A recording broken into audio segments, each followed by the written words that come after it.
شهر رمضان الذي أنزل فيه القرآن شهر رمضان الذي أنزل فيه القرآن هدى للناس وبينات من الهدى والفرقان.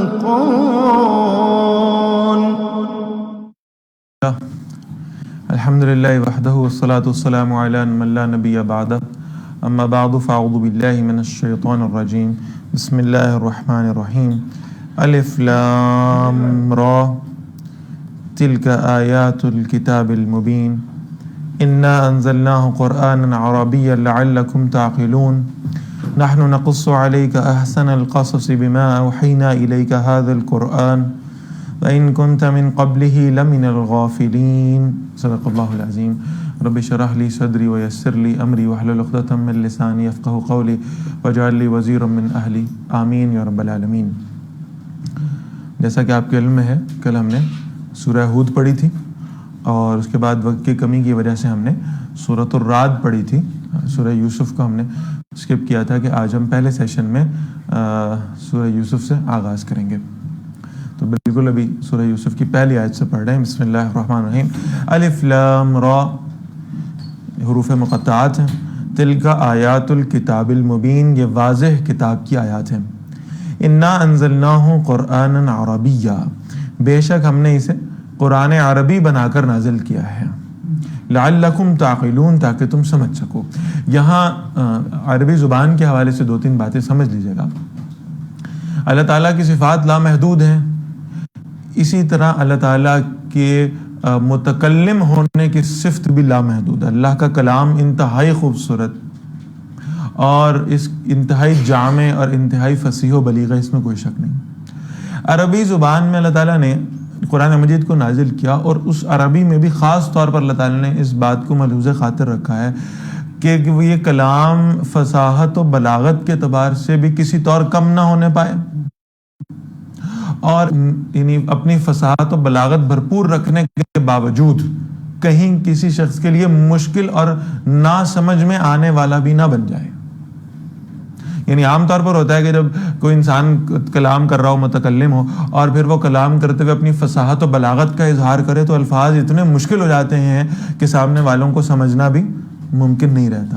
اللہ تعالیٰ نے اس قرآن مجید کو فصیح و بلیغ بھی بنایا اور اللہ تعالیٰ نے اس کو اس قدر آسان بھی کیا ہے. وَلَقَدْ يَسَّرْنَا الْقُرْآنَ لِلذِّكْرِ فَهَلْ مِن مُدَّكِرٍ. ہم نے اس کو آسان بنایا سمجھنے کے لیے، تو ہے کوئی سمجھنے والا؟ تو اللہ تعالیٰ نے فصاحت و بلاغت بھی بھرپور رکھی ہے اور پھر اللہ تعالیٰ نے اس میں اس کو آسان بھی کر دیا ہے تاکہ لوگ اسے سمجھ سکیں. اور اسے اللہ نے عربی زبان میں نازل فرمایا. دنیا کی سب سے زیادہ فصیح و بلیغ زبان ہے، یعنی جس میں ایک ورڈ کو ایکسپریس کرنے کے لیے، ایک کیفیت کو ایکسپریس کرنے کے لیے سینکڑوں ورڈز موجود ہیں. اس زبان میں اللہ تعالیٰ نے قرآن مجید کو نازل فرمایا اور مسلمانوں کے لیے بہرحال جو ایک یونیورسل زبان ہونی چاہیے. اب تو ہم چونکہ یورپ کی مروبیت کے زیر اثر ہیں تو ہمارے لیے جو یونیورسل لینگویج ہے وہ انگلش ہے، اس میں کوئی شک نہیں، لیکن ہونا یہ چاہیے کہ مسلمانوں کے مابین جو لینگویج ہو انٹر کمیونیکیشن کے لیے وہ عربی ہونی چاہیے تاکہ یعنی اسے ایک یونیورسل لینگویج کے طور پر لیا جائے. ہمارا سارا جو دینی لٹریچر ہے قرآن و حدیث سے متعلقہ عربی زبان میں، لہٰذا اس کو ایک یونیورسل لینگویج کے طور پہ مسلمانوں کو بنانا چاہیے تھا. خود نبی صلی اللہ علیہ وسلم فرماتے ہیں عربی زبان کے بارے میں، عربی کو سیکھا کرو، اس لیے کہ تین وجوہات ہیں اس کی.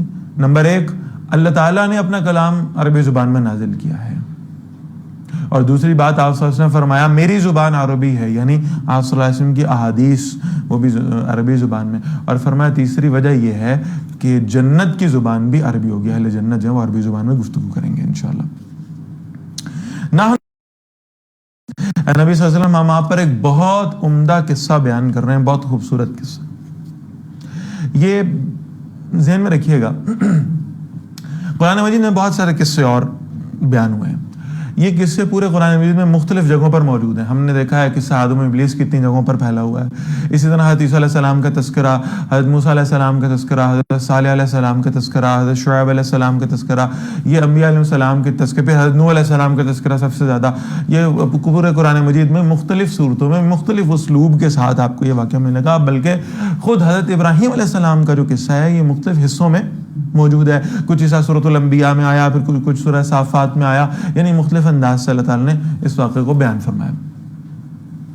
تو پہلی بات تو یہ نوٹ فرما لیں کہ سورہ یوسف میں حضرت یوسف علیہ السلام کا قصہ, یہ بھی اللہ کے نبی تھے, یہ قصہ احسن القصص اللہ نے اس کو فرمایا, یعنی قصوں میں سب سے زیادہ خوبصورت قصہ, بہت عمدہ قصہ. اللہ تعالیٰ نے اسے پورے قرآن مجید میں صرف ایک مرتبہ پورے واقعے کو, جتنی اس کی جزیات ضروری تھیں یا بیان ہونی چاہیے تھیں, پورے واقعے کو اسی ایک پوائنٹ پر بیان کر دیا ہے, مختلف جگہوں پر نہیں ہے. نمبر 1. دوسری بات یہ سمجھ لیں کہ سورہ یوسف میں, کیونکہ اس کا نام حضرت یوسف علیہ السلام کے بارے میں, اس کے ٹوٹل 12 رکوع ہیں. 12 رکوع ان کے اندر میں سے, یعنی ان میں سے 11 رکوع ایسے ہیں جس میں حضرت یوسف علیہ السلام کا قصہ بیان کیا ہوا ہے. انتہائی دلچسپ, انتہائی پر حکمت اور انتہائی خوبصورت و حسین واقعہ ہے.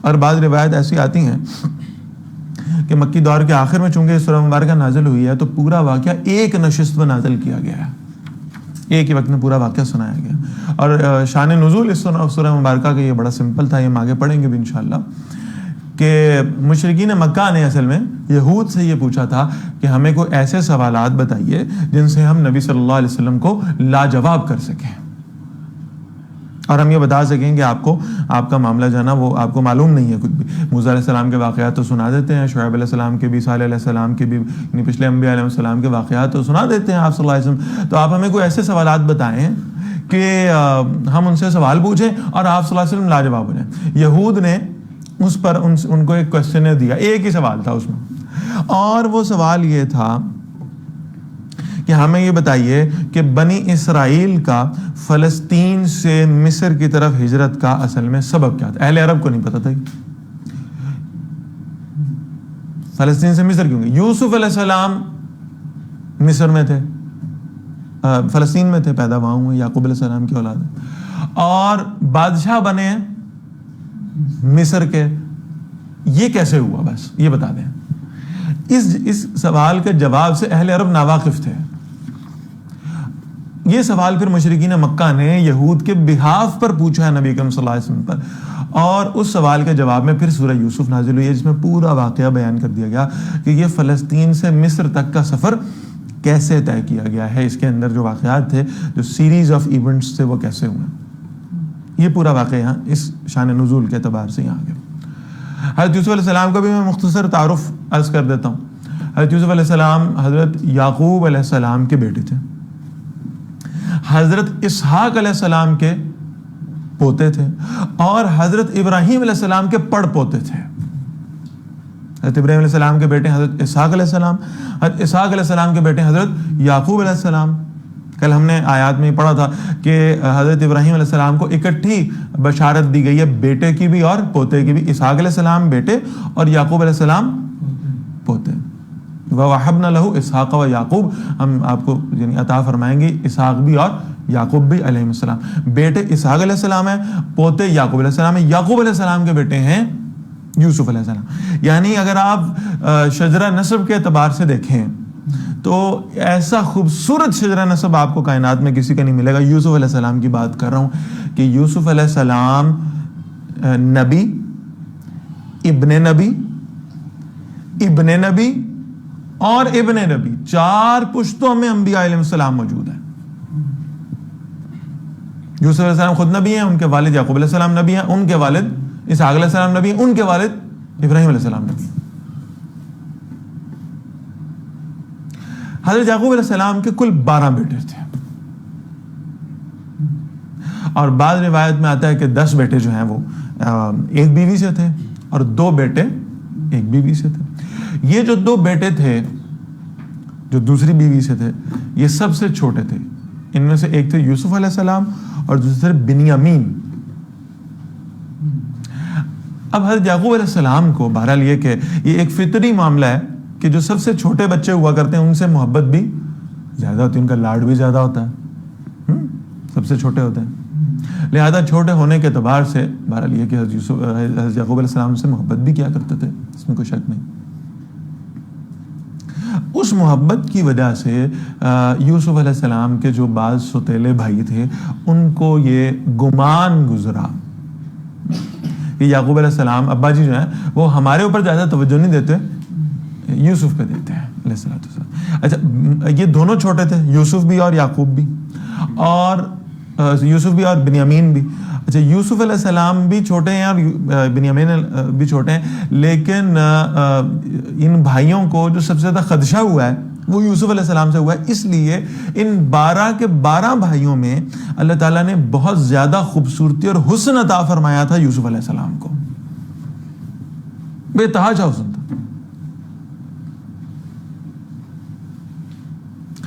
تو خود نبی اکرم صلی اللہ علیہ وسلم نے بھی حضرت یوسف علیہ السلام کے حسن کا تذکرہ فرمایا اور اس خوبصورتی کا تذکرہ کیا، ہم قرآن مجید میں بھی پڑھیں گے اس کو۔ تو فرمایا نحن نقص علیک احسن القصص، نبی صلی اللہ علیہ وسلم ہم آپ پر بیان کرتے ہیں ایک بڑا عمدہ قصہ، بما اوحینا الیک ھذا القرآن، اس لیے کہ ہم نے آپ کی طرف یہ قرآن وحی کیا ہے، وَإِن كُنْتَ مِن قَبْلِهِ لَمِنَ الْغَافِلِينَ، اور بے شک آپ اس سے پہلے نہ جاننے والوں میں سے تھے۔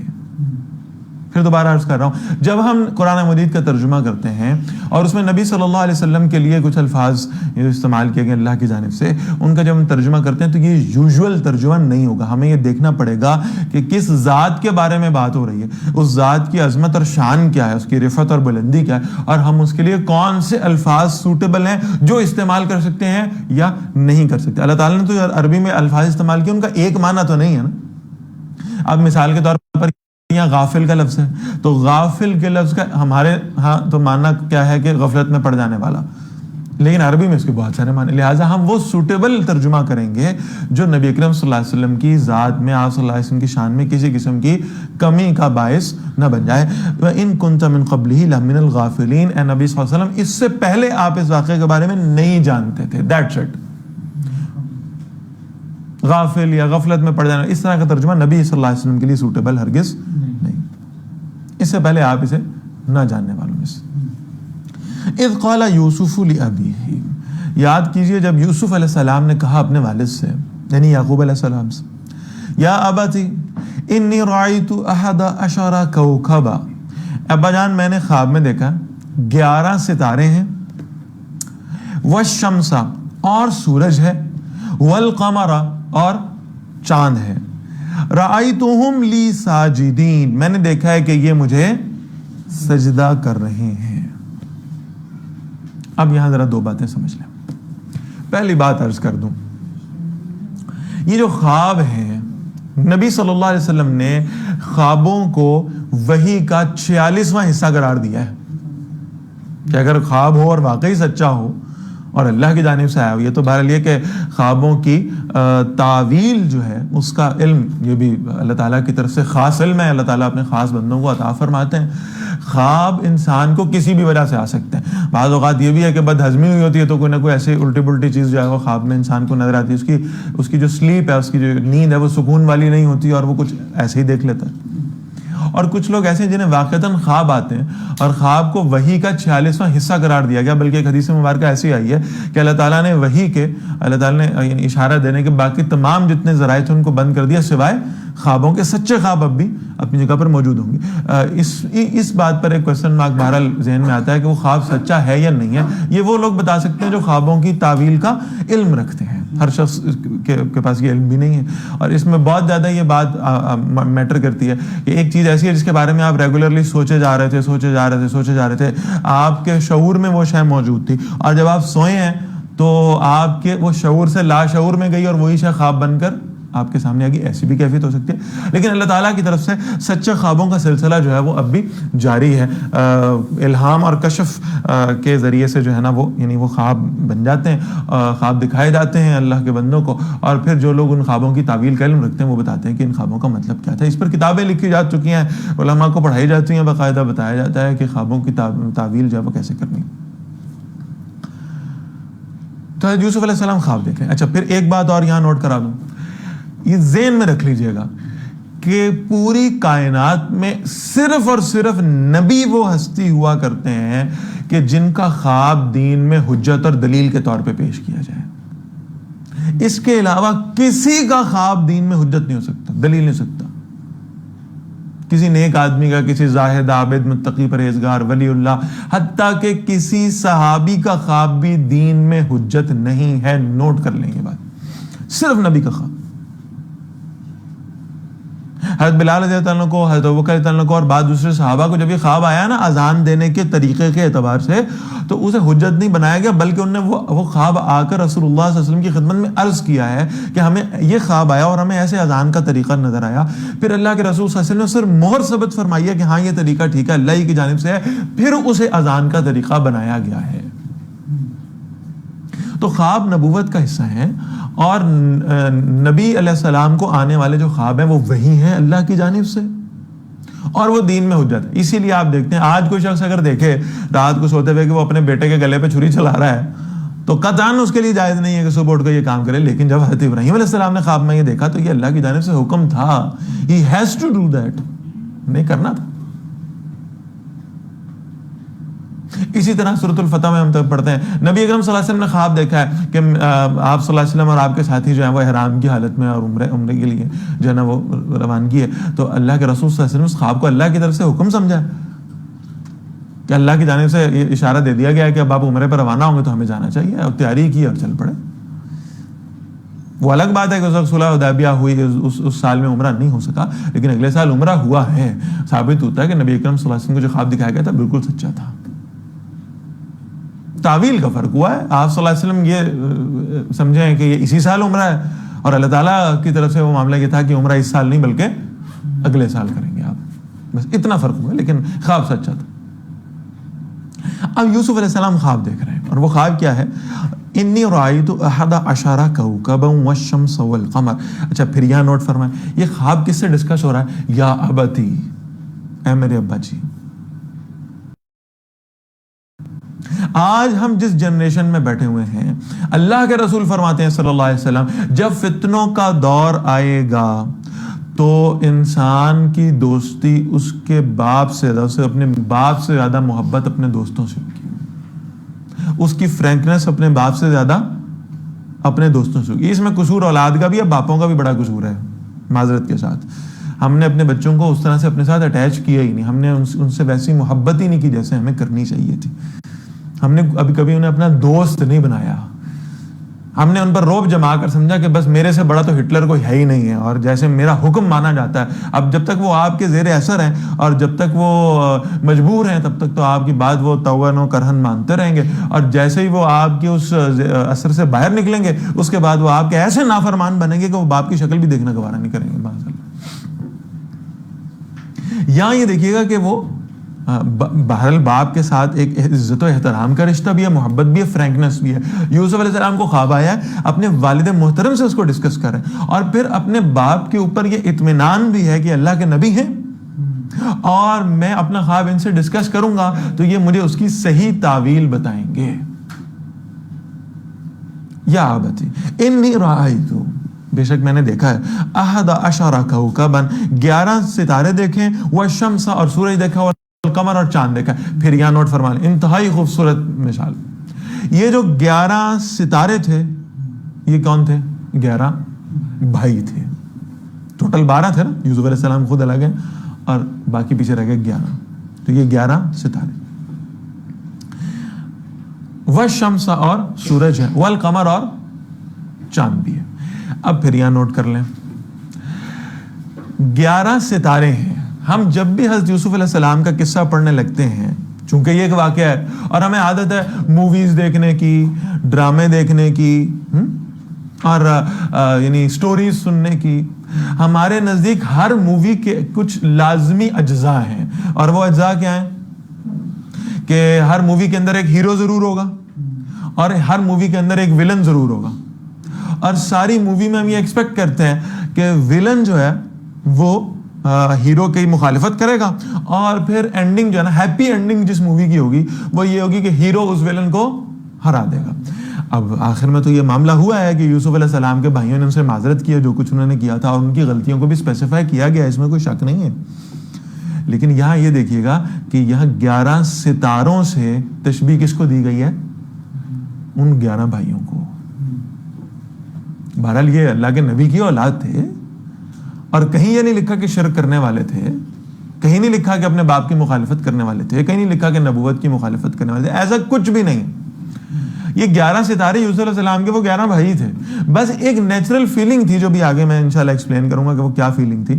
اس فیلنگ سے دوچار ہوئے ہیں، اس کی وجہ سے پریشان ہوئے ہیں، اس کی وجہ سے وہ یعنی اس کو فالو نہیں کر پائے معاملے کو. لیکن بہرحال یہ کہ وہ ایک نیچرل معاملہ تھا، ایک فطرتی معاملہ تھا. نہ تو وہ یعنی اللہ تعالیٰ کی مخالفت کرنے والے تھے، نہ شرک کرنے والے تھے کسی صورت میں بھی، نہ ہی اپنے باپ کی مخالفت کرنے والے تھے، ایسا کچھ بھی نہیں تھا. اس بات کو نوٹ فرما لیں. 11 ستاروں کا جو ذکر ہے یہ یوسف علیہ السلام کے بھائیوں کی طرف ہے. پھر فرمایا والشمس والقمر، اور سورج بھی اور چاند بھی. پھر یہاں نوٹ فرمائیں کہ یہاں سورج سے مراد کون ہے؟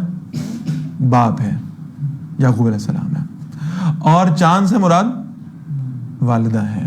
اور یہ اتنی خوبصورت مثال ہے کہ آپ نوٹ فرمائیں کہ باپ اور ماں کا اصل میں اولاد کے لیے کردار سورج اور چاند ہی کا ہونا چاہیے. حدت نہیں ہے، گرمی نہیں ہے، تپش نہیں ہے. چاند کی روشنی میں ٹھنڈک ہے. چاند روشنی تو دیتا ہے، راستہ بھی دکھاتا ہے، لیکن ٹھنڈک والی روشنی کے ساتھ. اسی طرح آپ یہ دیکھیں کہ والدین کے لیے ماں کا کام کیا ہے؟ راستہ تو دکھانا ہے، لیکن ٹھنڈک والا راستہ، بغیر غصے والا، بغیر حدت والا، بغیر تمازت والا راستہ، یہ رہنمائی کرنی. اور باپ کا کام، باپ بھی راستہ دکھاتا ہے، بلکہ یوں سمجھیں کہ جیسے سورج چاند سے زیادہ منور ہے، چاند سے زیادہ روشنی دکھانے والا ہے، اسی طرح باپ کا کام زیادہ ہدایت دینا ہے. لیکن باپ جو راستہ دکھاتا ہے اس کے اندر کچھ نہ کچھ یعنی غصہ اور کچھ جلال اور کچھ تمازت، وہ بھی کیفیت پائی جاتی ہے. یہ بیلنس ہے جو رکھنا ضروری ہے. ماں کی طرف سے وہ محبت والا بیلنس ہے، اور باپ کی طرف سے وہ ڈانٹ ڈپٹ اور غصہ جو ہے اور وہ جلال جو ہے وہ بھی ہے. ادھر باپ ڈانٹتا ہے تو بچہ جو ہے وہ ماں کے پاس جا کر اپنے آپ کو ریلیکس کر لیتا ہے، ماں اسے محبت کے ساتھ اپنے دامن میں سمیٹ لیتی ہے. یہ ہے اصل میں جو یعنی ایک بڑا توازن ماں باپ کے رویے میں اللہ تعالیٰ نے رکھا، یہ ہونا چاہیے. تو پھر دوبارہ آ رہا ہوں، یا ابتی انی رأیت 11 کوکبا والشمس والقمر. اب یوسف علیہ السلام اپنے والد سے فرینک ہیں. ایک بات ہم نے ڈسکس کر لی. دوسری بات یہ ڈسکس کر لی کہ خواب دیکھا یوسف علیہ السلام نے، اور وہ خواب جو ہے وہ نبوت کا حصہ. پھر یہ ہم نے ڈسکس کیا کہ انہوں نے دیکھا 11 کوکبا، 11 ستارے. ان 11 ستاروں کی مانند یعنی مثال جو ہے وہ یوسف علیہ السلام کے بھائی ہیں. اس کا مطلب یہ ہے کہ وہ بھائی بھی جو ہے کوئی ولن نہیں ہے، بہرحال ایک فطرتی طور پر ان سے کچھ غلطیاں سرزد ہوئی ہیں، ان غلطیوں کا ذکر اس کے بعد انہیں معاف بھی کر دیا گیا. پھر ہم نے دیکھا کہ والشمس سے مراد یعنی سورج سے مراد والد ہیں، والقمر سے مراد والدہ ہیں، ماں ہیں. اور جب یہ سورج اور چاند کا کمبینیشن بن کر رہے گا اولاد کے لیے کہ باپ جو ہے وہ سورج کی طرح ہوگا اور ماں جو ہے وہ چاند کی طرح ہوگی، تو پھر یہ ہے کہ آپ یہ دیکھیے گا کہ اولاد کی تربیت بہترین انداز میں ہو سکتی. رأیتہم لی ساجدین، میں نے انہیں دیکھا ہے کہ وہ مجھے سجدہ کر رہے ہیں. یہاں پھر نوٹ فرمائیں کہ یہ سجدہ عبادت والا سجدہ نہیں ہے، یہ عبادت والا سجدہ نہیں ہے. ورنہ یعنی ایک تو یہ بات ہے کہ باپ اپنے بیٹے کو سجدہ کرے، یہ تو ویسے ہی نامناسب بات محسوس ہوتی ہے، اور پھر غیر اللہ کو سجدہ کیا جائے تو یہ ویسے جائز نہیں. رأیتہم لی ساجدین، اس سے مراد اصل میں کیا ہے کہ وہ تعظیماً میرے سامنے جھک رہے ہیں، میری عظمت اور میری بڑائی کا اعتراف کر رہے ہیں، بس یہ بات ہے. قال یا بنیا، یعقوب علیہ السلام نے فرمایا میرے بیٹے، لا تقصص رؤیاک علی اخوتک، اپنے بھائیوں سے اپنا خواب بیان مت کرنا. فیکیدوا لک کیدا، ورنہ وہ تمہاری خلاف بری تدبیر کریں گے. اب باپ کی نظر اپنی ساری اولاد پر ہے، ان 11 بیٹوں پر بھی نظر ہے، اور یعقوب علیہ السلام یہ سمجھتے ہیں کہ ان 12 کے 12 میرے بچوں میں ایک غیر معمولی حسن اور خوبصورتی اللہ نے دی ہے یوسف علیہ السلام کو. ٹھیک. اور جو یعقوب علیہ السلام کو یہ بھی معلوم ہے کہ باقی 11 جو ہیں وہ کچھ نہ کچھ یوسف علیہ السلام کے حوالے سے کچھ جیلسی فیکٹر اپنے اندر رکھتے ہیں. اب اگر وہ اس جیلسی فیکٹر کے پہلے سے موجود ہوتے ہوئے یوسف علیہ السلام نے جا کر بتایا میں نے خواب دیکھا ہے اور خواب میں نے یہ دیکھا ہے, تو وہ جیلسی فیکٹر مزید بڑھ جائے گا. فَيَكِيدُوا لَكَ كَيْدًا, اور وہ تمہارے خلاف کوئی بری تدبیر کرنے لگیں گے, تمہیں نقصان پہنچانے کی کوشش کر سکتے ہیں. ان الشیطان للانسان عدو مبین, بے شک شیطان تو انسان کا کھلا دشمن ہے. یعنی وہ تو ہر وقت اس در پہ ہے کہ وہ تمہیں کسی غلط راستے پہ لگائے, تم بھائیوں کو آپس میں لڑوا دے کسی طرح سے اور ایک دوسرے کے خلاف کو جذبات پیدا کرے. اس لیے اس خواب کا ذکر اپنے باقی بھائیوں سے مت کرنا. وَكَذَلِكَ يَجْتَبِيكَ رَبُّكَ. اب ذرا دیکھیے, یہ ہے اصل میں وہ تعویل حدیث کا علم. یعقوب علیہ السلام خود بھی نبی تھے علیہ الصلوۃ والسلام. اللہ تعالیٰ نے ان کو بھی تعویل حدیث کا علم تعویل خواب کا علم عطا فرمایا تھا کہ خوابوں کی تعویل کیسے کرنی. لہٰذا جب یوسف علیہ السلام نے اپنا خواب نے والد محترم سے ڈسکس کیا ہے تو فوراً انہوں نے اس کی تعویل بتائی ہے کہ وَكَذَلِكَ يَجْتَبِيكَ رَبُّكَ, اس طرح سے آپ کا رب آپ کو چن لے گا, پسند فرما لے گا. وَيُعَلِّمُكَ مِن تَعْوِيلِ الْأَحَادِيثِ, اور آپ کو کچھ باتوں کی حقیقت کا علم سکھائے گا, یعنی خوابوں کی تعبیر کا علم بھی اللہ آپ کو سکھا دیں گے. وَيُتِمُّ نِعْمَتَهُ عَلَيْكَ, اور آپ پر اپنی نعمت کا اتمام فرما دیں گے, اپنی نعمت کو مکمل فرما دیں گے. وَعَلَىٰ آلِ یعقوب, اور آل یعقوب پر بھی علیہ الصلوۃ والسلام. کما اتمها علی ابویک من قبل ابراہیم و اسحاق, اور جیسے کہ اس نے پورا کیا تھا آپ کے دونوں باپوں پر, یعنی ابراہیم اور اسحاق علیہ السلام پر اس سے پہلے. اب پھر نوٹ فرمائیں, ابھی خواب دیکھا ہے, ابھی بیٹوں نے کوئی سازش نہیں کی, ابھی کوئی لڑائی جھگڑا نہیں ہوا, ابھی کنویں میں نہیں پھینکا, ابھی کچھ بھی نہیں ہوا, اور یعقوب علیہ السلام نے اس وقت پریڈکٹ کر دیا اس خواب کے ذریعے سے. پہلی بات, وَيُتِمُّ نِعْمَتَهُ عَلَيْكَ, آپ پر اللہ اپنی نعمت کو تمام فرما دیں گے, مکمل فرما دیں گے. آپ پر اپنی نعمت کو مکمل کیا, یعنی آپ اندازہ کیجئے کہ اللہ تعالیٰ نے نبوت بھی عطا فرما دی, اللہ تعالیٰ نے عزت بھی عطا فرما دی, اللہ تعالیٰ نے دولت, وہ سارا وزیر خزانہ بنے ظاہر ہے, وہ بھی عطا ہو گئی. اور پھر چوتھی بات یہ کہ اللہ تعالیٰ نے اقتدار بھی عطا فرما دیا, کہ اللہ تعالیٰ نے بے تحاشا حسن اور خوبصورتی بھی عطا فرما دی. پھر چھٹی بات یہ کہ اللہ تعالیٰ نے بہترین اخلاق و کردار بھی عطا فرما دیا, کہ گناہ کا موقع بھی ملا اور اللہ تعالیٰ نے اس گناہ سے بچا لیا.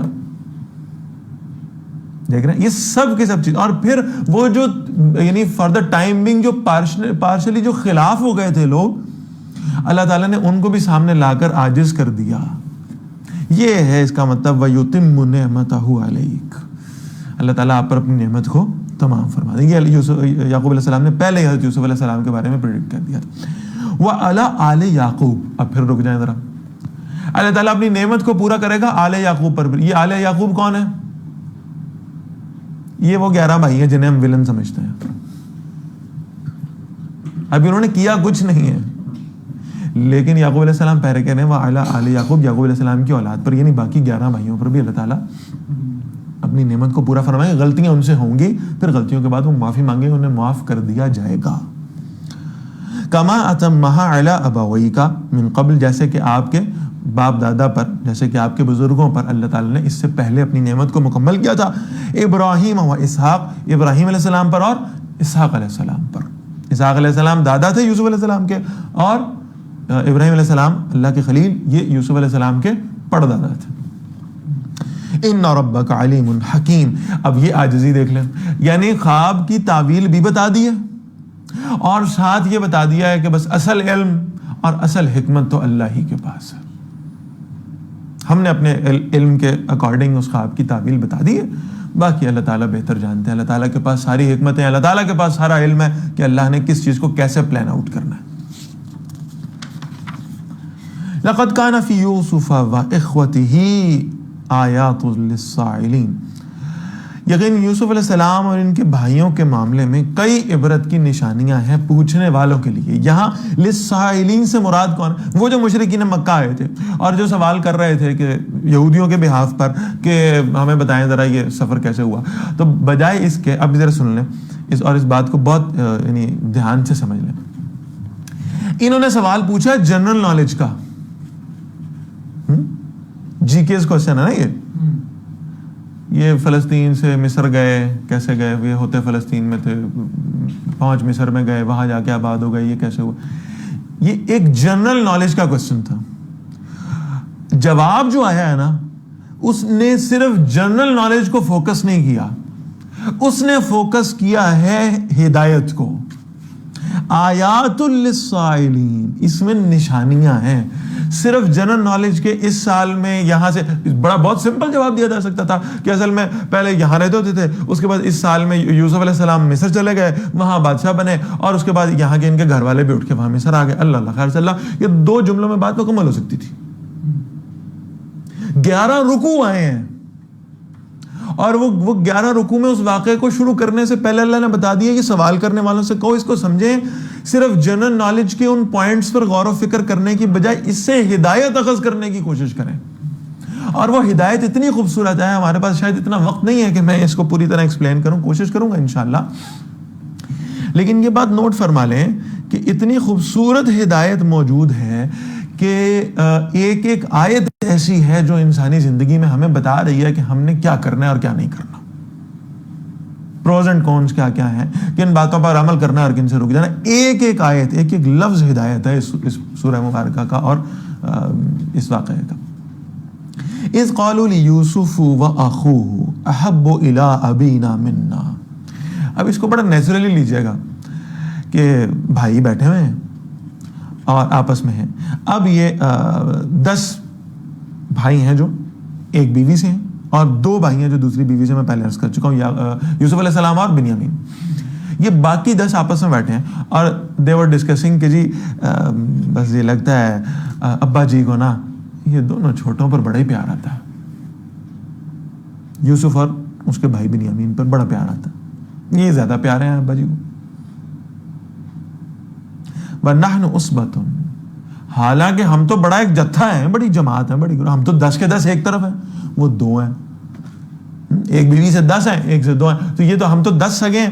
ہم 10 کے اوپر جو ہے نا، ہونا یہ چاہیے تھا کہ ابا جی کو فخر ہوتا ہے میرے جوان پتر نے، اور وہ 2 چھوٹے ہیں اور ابا جی ان سے زیادہ پیار کرتے ہیں. اور پھر میں یہ نوٹ کرا رہا ہوں کہ یہ ذہن میں رکھیے گا کہ یہ بڑے نیچرل فیلنگ ہے، اور انہیں ان دونوں میں سے بھی خاص طور پہ جو خطرہ تھا، بنیامین کو کچھ نہیں کہا انہوں نے، انہیں خاص طور پہ خطرہ تھا حضرت یوسف علیہ السلام سے، اس لیے کہ اللہ تعالیٰ نے بے تحاشا حسن بھی ان کو عطا فرمایا تھا کہ یہ تو ہے بھی بڑا سونا ابا جی نے، اس لیے بڑا پیار ہونا. اور یہ اتنی نیچرل جیلسی تھی، اور وہ جیلسی اس لیول پر پہنچ گئی تھی. اس جیلسی کے لیول کو آپ اس اگلی آیت سے نوٹ کریں، اِنَّا أَبَانَا لَفِي ضَلَالٍ مُبِينٍ. انہیں نہیں معلوم کہ ابا جی نبی ہیں، پتا ہے نا کہ ابا جی نبی ہیں، لیکن اب اس جیلسی کا فیکٹر وہ اتنا زیادہ سٹرونگ ہے کہ دے فارگاٹ کہ ہمارا باپ صرف ہمارا باپ نہیں ہے، ہی از دا پروفٹ آف اللہ. یہ بھول گئے، اس جیلسی اتنی سٹرونگ ہو گئی. میں اس کی مثال دیتا ہوں نا، یہ جیلسی فیکٹر بہت ساری چیزوں میں آ جاتا ہے. یعنی غالباً حضرت ام سلمہ رضی اللہ تعالیٰ عنہ سے روایت ہے، وہ کہتے ہیں نبی اکرم صلی اللہ علیہ وسلم میرے حجرے میں تھے، رات کا وقت تھا، میری رات کو آنکھ کھلی، اللہ کے رسول صلی اللہ علیہ وسلم اپنے بستر پہ موجود نہیں تھے، کہیں باہر چلے گئے تھے. کہ مجھے فوراً لگا کہ یہ کہاں گئے ہوں گے، عائشہ کے پاس گئے ہوں گے رضی اللہ تعالیٰ. اٹھ کے انہیں اندر سے دروازہ بند کر لیا. اب نبی اکرم صلی اللہ علیہ وسلم نے آگے ناک کیا اور آپ صلی اللہ علیہ وسلم نے فرمایا اللہ کی بندی دروازہ کھولا. تو انہوں نے کہا جاؤ جاؤ جد کو آئے سی ہو تو کوئی واپس چلے جاؤ. حضور صلی اللہ علیہ وسلم نے باہر سے آواز دی اللہ کی بندی میں تو رفع حاجت کے لیے گیا تھا. مجھے اچھی طرح پتا کون سی رفع حاجت کے لیے گئے تھے آپ.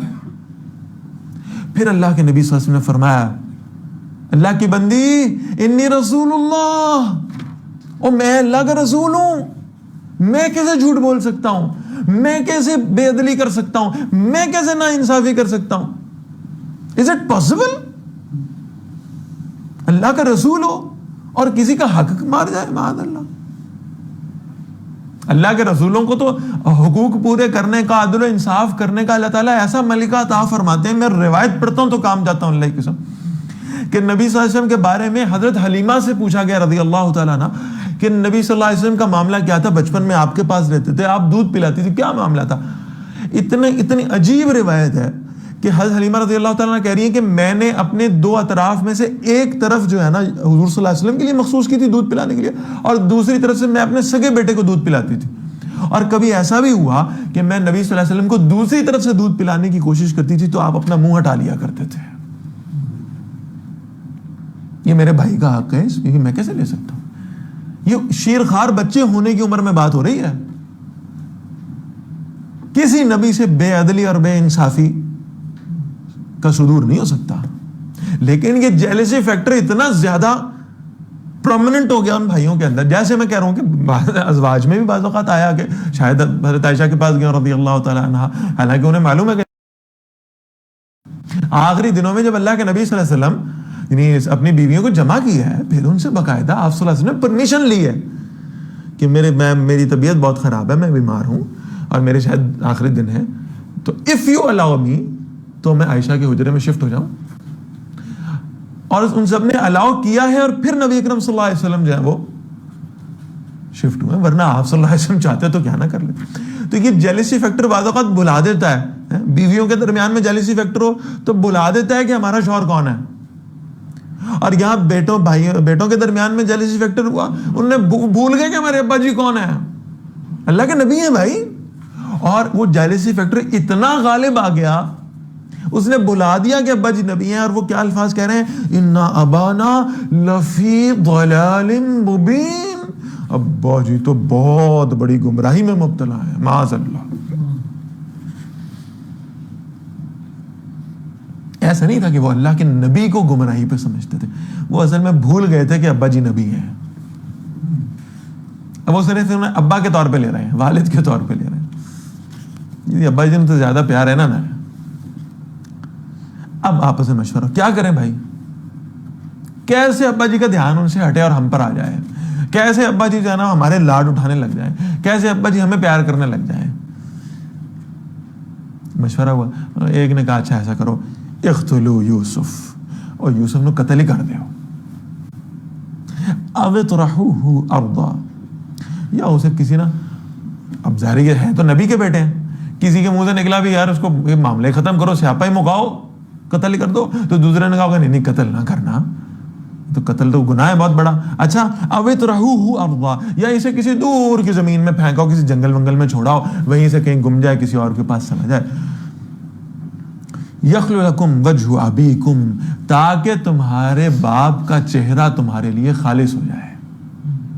بڑے الفاظ بڑے, یخلو لکم, اسی سے وہ لفظ نکلا ہے خلال, درمیان, جیسے میں نے عرض کیا تھا نا, خلیل جس کی محبت عین دل کے درمیان میں ہو, جس پر آپ کا پورا فوکس ہو.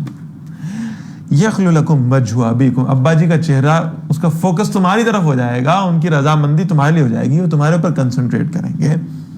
وَتَكُونُوا مِن بَعْدِهِ قَوْمًا صَالِحِينَ, اور یہ ہے وہ معاملہ جو آج ہم سب کر رہے ہیں, اللہ ماشاء اللہ, دل کرے نا یہ کام کرنا ہے, اور اندر سے آواز ہے کہ نہیں گناہ ہے, تو شیطان فوراً کہتا ہے ایک باری کر لو, بعد جو توبہ کر لیا, بعد میں نیک ہو جانا, That's for the last time. کوئی بات نہیں, بس ایک دفعہ یہ کر گزرو, اس کے بعد توبہ کر کے نیک ہو جانا, کوئی مسئلہ نہیں. میں نے کہا اچھا ایسا کرو, یوسف علیہ السلام کو یا قتل کر دو یا کہیں دور دراز جگہ پہ چھوڑا, پھر ابا جی کی کنسنٹریشن ہم پہ ہو جائے گی. وَتَكُونُوا مِن بَعْدِهِ قَوْمًا صَالِحِينَ, اس کے بعد ہم سب نیک لوگ بن جائیں گے, اس میں توبہ طائب ہو جائیں گے, نیک ہو جائیں گے.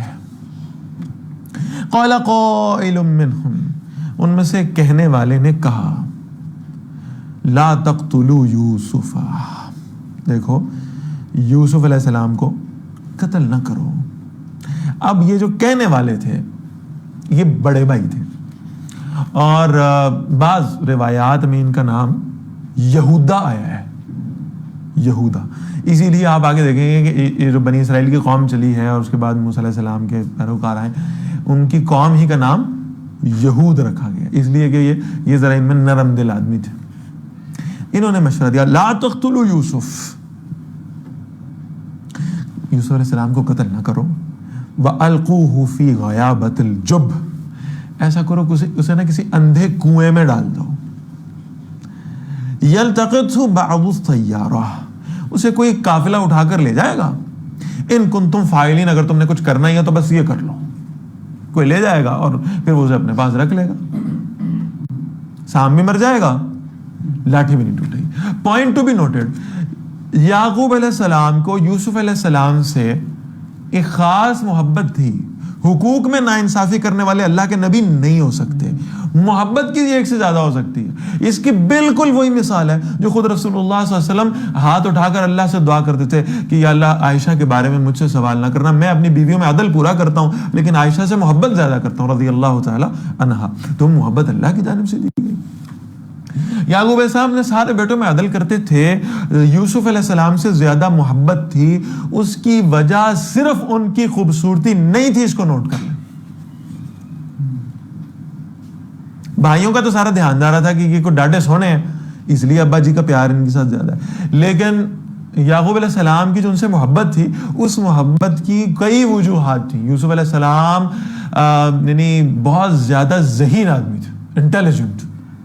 ہم آگے پڑھیں گے کہ وہ کیسے حساب کتاب کا اور اکاؤنٹنگ کا سارا علم ان کے پاس تھا جس کی بنیاد پر وہ وزیر خزانہ بنے ہیں. مطلب وزیر خزانہ ایسے تھوڑی آ جاتا.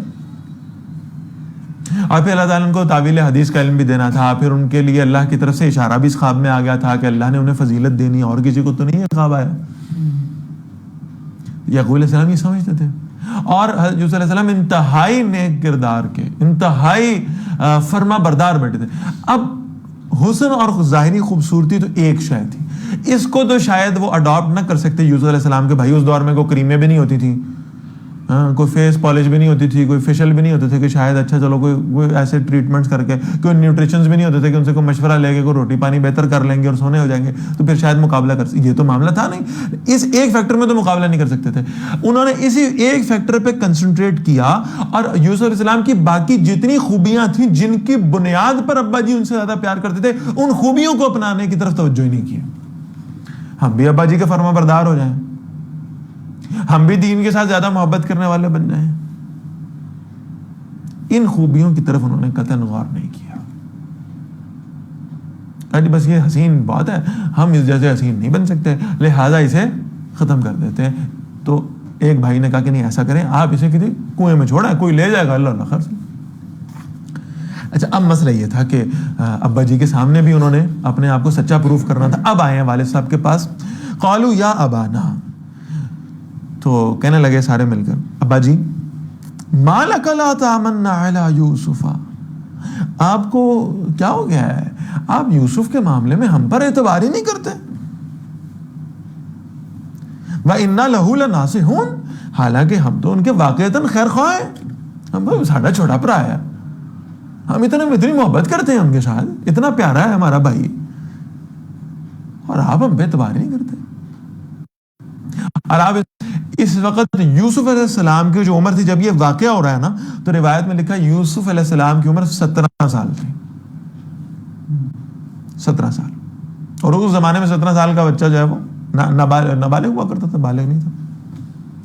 اگر یوسف علیہ السلام 17 سال کے، نوٹ اٹ ڈاؤن، یوسف علیہ السلام 17 سال کے ہیں اور 11ویں نمبر پر ہیں، 11ویں نمبر پر ہیں، تو پہلے دوسرے نمبر کے بھائیوں کی عمریں کتنی ہوں گی؟ ٹھیک ٹھاک ایجڈ ہوں گے. کہہ جی ہے یوسف تے ساڈے پتراں ورگا ہے، تو خود بھی ایجڈ ہے نا، ہمارے تو بیٹوں کی طرح ہے، چھوٹا بھائی بھی ہے، بیٹا بھی ہے، ہم اس کا خیال کرنے والے ہیں. آپ کیوں ہم پہ اطمینان نہیں کرتے؟ آپ کیوں ہم پہ اعتماد نہیں کرتے؟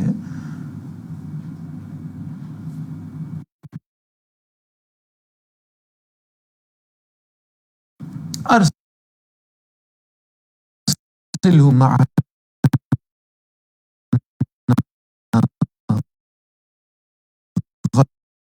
غدا،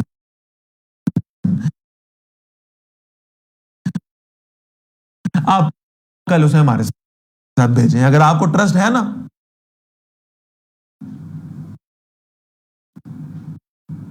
واقعتاً آپ کہتے ہیں آپ کو ٹرسٹ ہے، آپ اسے کل ہمارے ساتھ بھیجیں. یرتع ویلعب، تاکہ وہ کھائے پیے بھی اور